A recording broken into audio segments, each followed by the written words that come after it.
మరొకసారి Modi government budget చూస్తుంటే తెలుగు రాష్ట్రాలకి ఎంత అన్యాయం. ఆంధ్రప్రదేశ్ ప్రత్యేక హోదా ఇస్తే బాగుపడుతుందని ఇవ్వలేదు. గుజరాత్ మళ్ళీ ఇస్తున్నారు. ఆంధ్రప్రదేశ్ తెలంగాణ 5 లక్షల కోట్లు ట్యాక్స్ రూపంలో మనం కట్టింది. స్మార్ట్ సిటీలకి 1000 కోట్లు డిమాండ్ చేసాం. సిటీకి 2 తెలుగు రాష్ట్రాలకి కనీసం ఒక 23,000 కోట్లు ఇవ్వలేదు.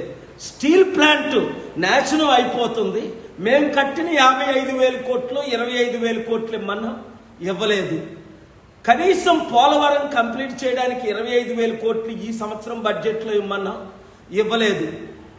అన్నిటికంటే ముఖ్యం, మన ఆంధ్రప్రదేశ్కి క్యాపిటల్ లేదు, ఈ దద్దమ్మలు అడగలేరు అని మనం 25,000 కోట్లు అడిగితే అది ఇవ్వలేదు. 13,000 గ్రామాలు, దాదాపు 28,000 గ్రామాలు 2 తెలుగు రాష్ట్రాల్లో. కనీసం గ్రామానికి ₹1,00,00,000 మాత్రమే అడిగాం. గ్రామాభివృద్ధి బడ్జెట్ ఏంటేంటి? 70% గ్రామాలే ఉన్నాయి. 7-8 లక్షల గ్రామాలు. ₹1,00,00,000 గ్రామానికి ఇవ్వలేదు. మనం అడిగింది ఒక్కటి కూడా ఇవ్వలే, పట్టించుకోవట్లేదు మనల్ని. ఇక్కడున్న రాజకీయ నాయకులు అందరూ, అన్ని పార్టీలు వాళ్ళకి తొత్తులు అయిపోయారు, స్వార్థం చూసుకుంటున్నారు. ఈ వీడియో చిత్తశుద్ధి ఉన్న మీడియా అంతా వేస్తారు.